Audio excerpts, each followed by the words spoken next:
So this is what I'm doing today because there's no power from morning. I don't know what to do because I've used up all the charge of my other mobile while doing that free class. But I still have full charge in this mobile. Okay, so you can utilize that doing something. And I've been thinking from so long that I've not done a vlog or I've spoken to you about anything, so I thought we'll do this, right? And actually the reason that I'm not doing this is because I plan to buy a mic, a wireless mic, something like that comes, it seems. So you can connect it to your collar. It's a collar mic. So if I get that, it will be fine. Now I'm using this and this is not good. This doesn't have noise reduction also, and it's not actually serving the purpose. If I talk on this, you can't hear it at all, but if I buy the other one, it's going to be good. And so because I have planned to buy that, I have not been vlogging enough. It's been a month, I think. The last time I did was when I went to the railway station. It's pretty long time, right? So I thought we can do this as well when there's no power. When there's no power, the thing is that, you know, the temperature here, it is 39 and it's really hot. If you can see that I'm sweating a little. But you won't believe it, when I was writing that and when I was doing the free class, which I am holding these days, so it takes me around 3 hours to finish that, because I'll just show you where I do it. Okay, so you get to know how it is done. See, I do it in this. Which mobile is this? It's a Galaxy J2, which I bought in 2016 when I was leaving from here to Bangalore. Because before that I had a J1, I don't know what it is, smaller than this. In fact, I had one. That's the first smartphone I ever bought. I bought that in 2015 or 14 I think. And from then I was using that, but while I was leaving I thought I'll buy a bigger size, and I bought this. Okay, so from 2016 I'm using this, and it's pretty long time now. How many years? So I used that. I used this one for doing all my classes. So you can imagine, I don't have a laptop. I do have a laptop which I bought again in 2014, which is pretty old. It's there, lying there. So all your things, all the research work has to go in this, all the typing has to go in this. The typing is, the font is very small, and I do have glasses, so it's not easy. It's not easy. But thing is that I am not buying a laptop as of now, because I just assume that the time to leave from here somewhere else is coming, is nearing, and so I don't want to buy a laptop and then add it to the luggage which I have to carry from here while I'm living somewhere else. So I just kept it on, I just put it on hold, that plan of buying a laptop as of now. So let's see, wherever I'm shifting to from here, I could buy it there, and then it's going to be easy. I am very good in using the laptop keys. There's some magic in my fingers where you give me a laptop and I don't know, my writing is pretty much faster than how I do in this mobile. So I'm waiting for that day when I get a laptop and I start writing, because if I'm taking 3 hours for doing it in mobile, if I have a laptop, it's going to be done in about 30 minutes. Not exaggerating, that's the truth of it. So just hoping for things to get better. And while you're here, talk about something positive, what you can do when there's no power. I opened the 2 windows this side and at the back. Until now I was so busy from morning, I didn't even get up from that chair to open this window. I thought, no, after this I'm going to do it, and then I just kept it on hold again. So but now when I finished doing my classes, I just got up from there and I opened the other window, which I usually don't open because there are rats here. So those rats, they enter the room, they munch on this what do you call this, the mesh covering which I put on the glass window, and they made holes on that, and because of that I have to close it every day. So even all somebody is thinking there that believing everything is so easy and luxurious and comfortable. It depends on what kind of life you are comparing it with. Okay, so it's not easy.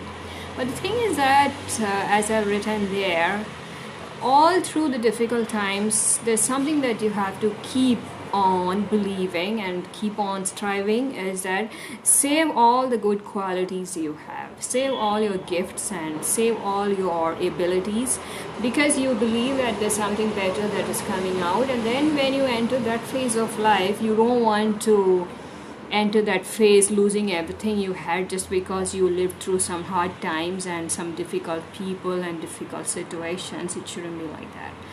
So keep it saved for the better times ahead, and when you do that, you know the things that you have to save are not the material things. They are the things that you have within you which cannot be taken away by anybody else, right? Like you are learning, probably like the qualities that come from your education. Probably the more educated you are, the better qualities you have, the stronger character you develop. So all these things should not you should not lose it all the way when you are in difficult situations. So that's what I believe, and that's what I keep doing, is to keep yourself alive the way you are, and to get better in many ways that you can do, but never go back and never lower yourself in any way. You should not go down. That's one thing I do. I'm not cut my hair. I told you I will be, but I'm not. Okay. So to all my Facebook friends, I don't know who are there in my list. I know that they're not the ones who are there in the friends list, but it's somebody else. But I really want to touch many people, and the thing is that I would like to help people who are in certain level. Like if you say there are people who are starting from level 1, there's nothing like 0 level, right? So everybody who wants to learn anything, you have to be in level 1, and from level 1, if you say there are levels up to maybe 20, so you are talking about people who each level it's different. So I would like to help people who are at certain level where they understand things better not from the base levels of it. So I would like to help people who are in that level to rise above that, and not that I have to go down to a level where I cannot help them at all, and because they will not understand what I have to give them, and then it becomes like you have to go down to that level and lose many things that you have, so that you can teach them from like just for example, I used to work in activity room in a school in Sharjah. So and when I went for the interview, the principal asked me, what are you going to, you are a lawyer, are you going to teach law to the kindergarten children? I said no. I mean, every mother, I think, is a teacher in some way, so it's totally different. It's not that I want to, but the thing is that when I mean you are coming to a level where your education is not going to be of help for them, so does that not mean that you are going to lose all those parts of what you have learned, and then going down to that level?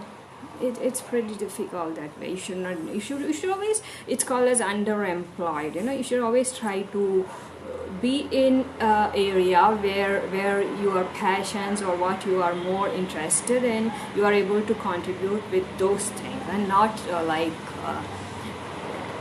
you go down to that level and then start being like them, and then you try to survive on all those levels, and by the time you if at all you bring them to that level ever, I don't know whether it's going to happen, but choose you should always choose a profession or whatever you want to contribute in. That area has to be where what you have and what you're passionate about is of some help to those people, because it's always a give and take, right?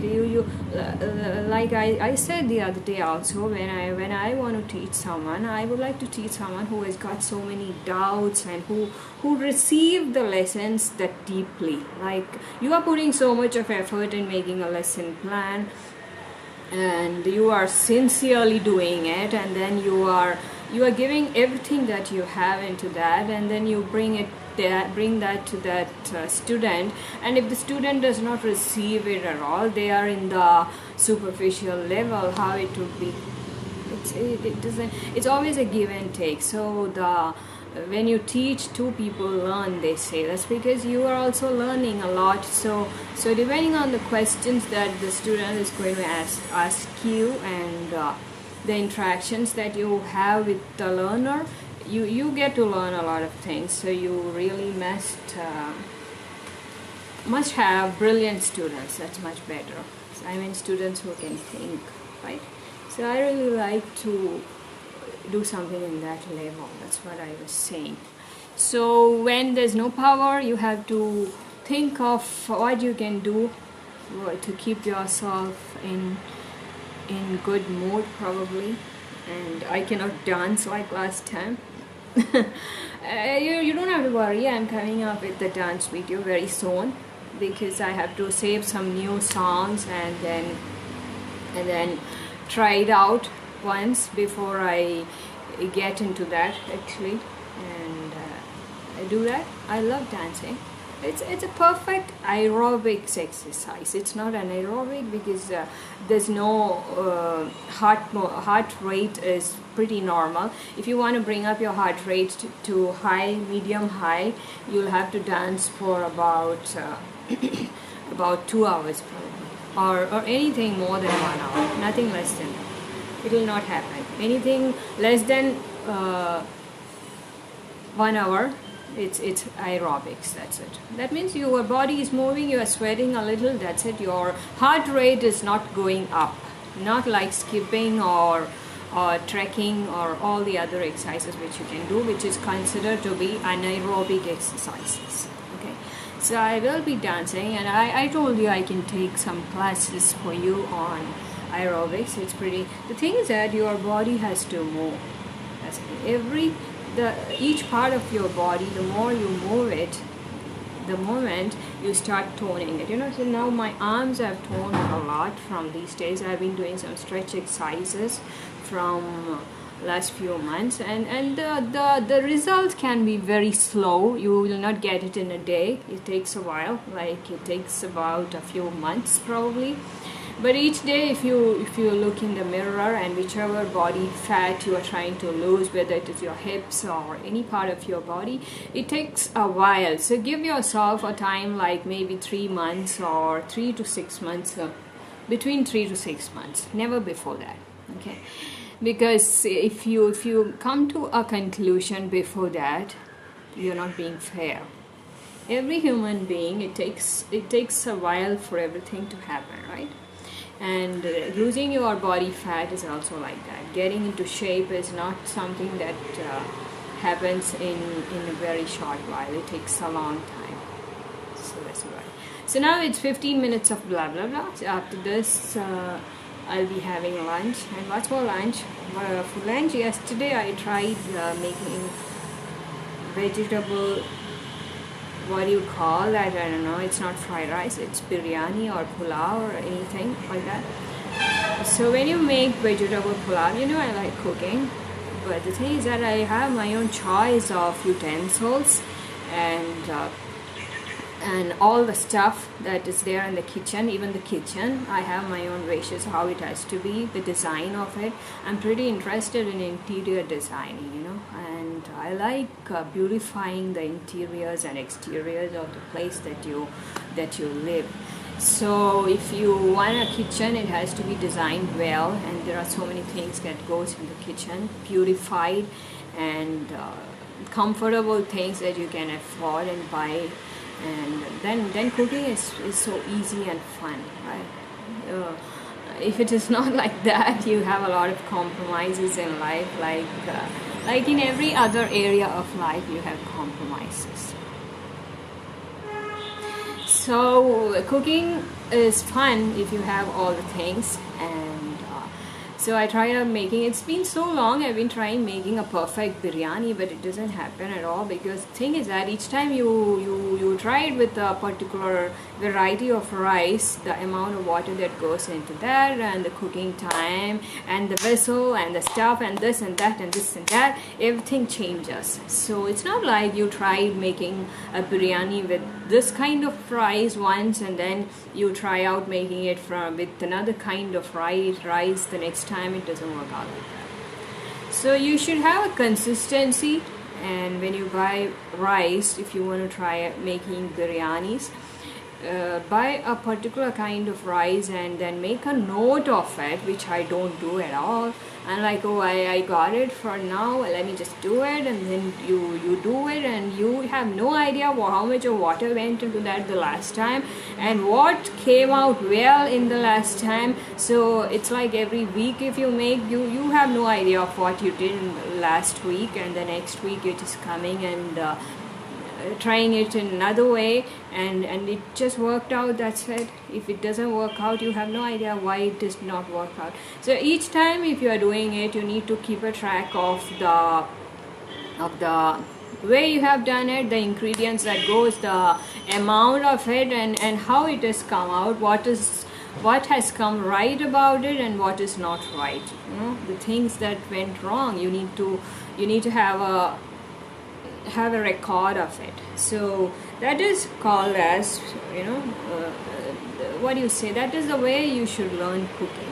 If you really want to make a change in some things, unless you are a gifted cook, which I'm not, I am not a good cook at all, but I like cooking, and I'm not a bad cook, that much I say. Like some people love singing, and they are pathetic singers. I really feel bad to say that, not because I sing well, or maybe you can't compare with good singers, gifted singers, they are of different category.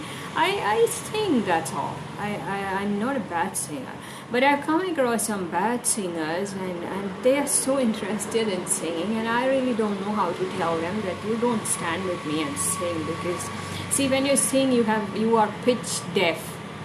That's what they say.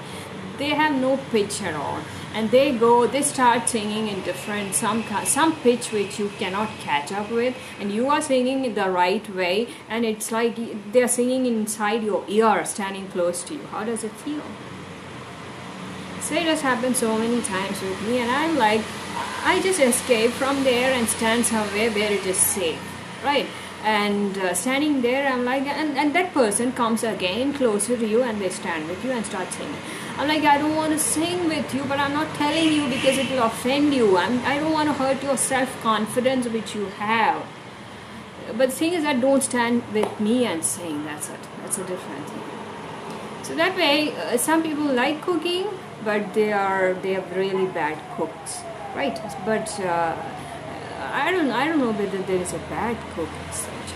Cooking, I think everybody does it at some point of time. Some have to do it because there is no other option. Like mostly, there was a time when men never cooked, and they had to cook. There was no other way. There was no other option many times, because when the women are not around, or probably for whatever reasons they had to cook, and so they cook, and they have no idea how to make an egg fry, or how to make rice, or anything for that matter. They don't know, because their parents have not taught them, and they have no interest in that probably. So maybe they are poor in cooking probably, and even they can learn it. It's something that everybody can learn the basics of it. That doesn't make you a good cook though, but you can learn it. That's a different thing. So that's about it. So yesterday I tried out and it did not. I would just give it like around 60% out of 100 because there was something wrong about it. The rice was cooked when I just opened the cooker, but later when I tried out eating, at the time of eating it was really hot. So I'm like, it is cooked, because last time when I made it was just not cooked. So that was totally different. But this time it was cooked, but still the rice was, when I opened the cooker and took out the rice, it was pretty soft and mushy. But after a while, like after one hour, when I tried it, it's hard. So maybe it's the difference of the rice brand which I use probably. And so next time I've decided that I'm going to buy myself the brand that I would like to try out and try and just give you a feedback on how it came. Okay, so that's what I did yesterday. So that is what I'm going to have for lunch today. Okay, so yesterday's a little leftover rice is there, biryani or whatever you call it, because I cooked it. So that is there. And these days when I go walking, I buy spinach because I am a vegetarian. Not happy about it, but I am from about a decade. And so I am also like, I suffer from lactose intolerance, which means I cannot have dairy products in larger quantity. A little quantity is okay, but not more than that.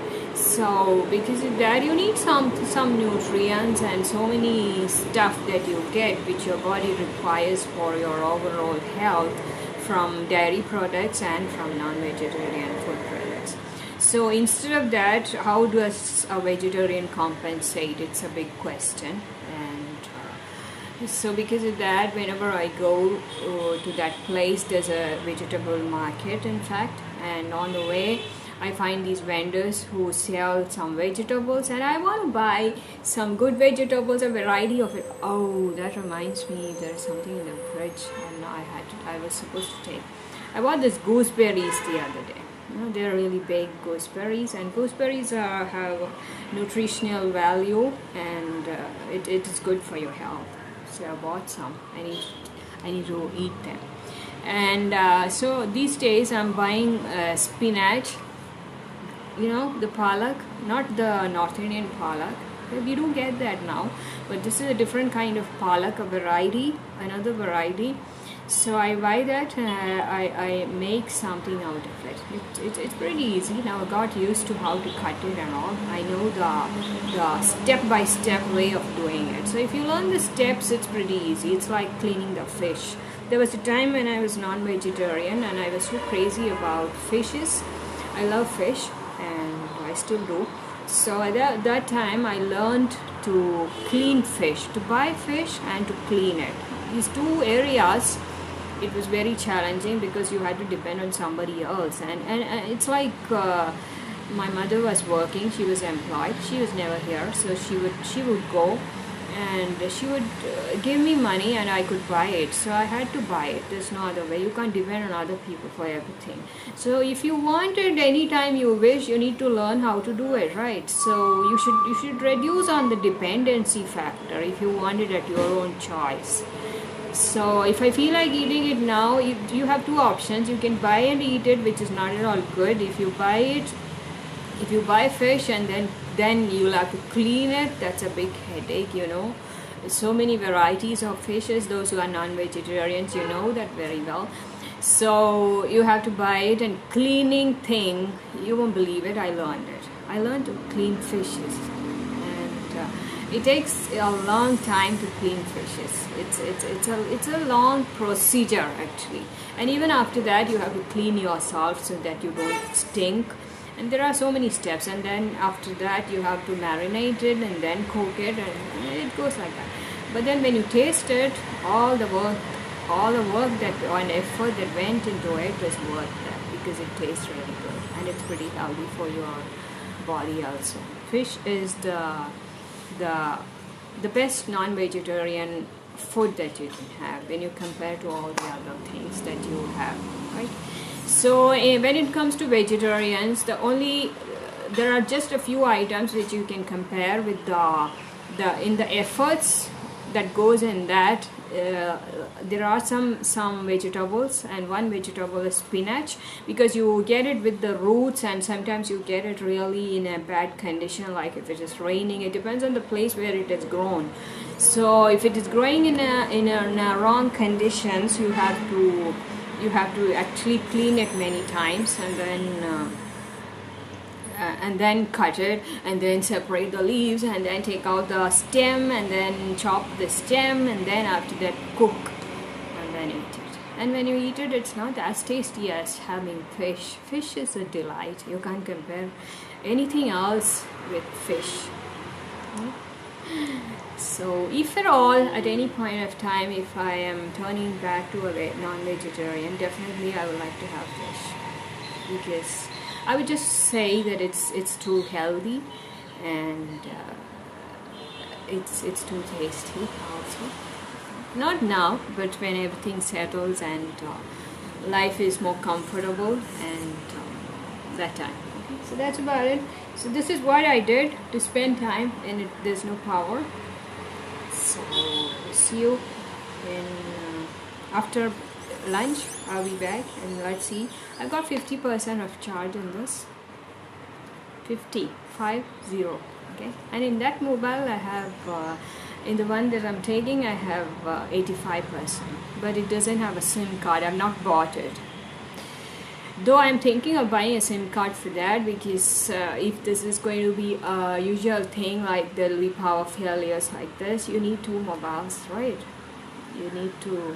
You need to be productive and engaged. And see, now the thing is that your life is come into this, right? In this, or your laptop, or all this stuff. So everything is connected, and all the things goes into it. You want to listen to music, you have no other option. You want to watch television, you have no other option. You want to learn something, you want to type something, you want to talk to someone, you want to write someone, you want to see someone. All these things, it's done only if you have your technology with you. You need the laptop, you need the mobile, you need the internet. So without that, it's really difficult. I'm not saying you can't live at all, but then what am I going to do if I'm not doing this? You need to go around, you need to. So now sitting here, I was thinking, oh my God, if only I was in the railway station, it would have been so nice, because there's so much of view when you sit in the railway station. You get to see so many things. Unlike you're sitting here and then try to do something about not getting sweat, and because it's really humid out here. So that's about it. I am going to railway station next week. This coming week I have to go again, and I'm so excited about it because I love it. Because I love railway station and traveling by train, and being in the railway station. It's the perfect outing. And that's about it. So see you after lunch, and let's see what we can do after that. Okay.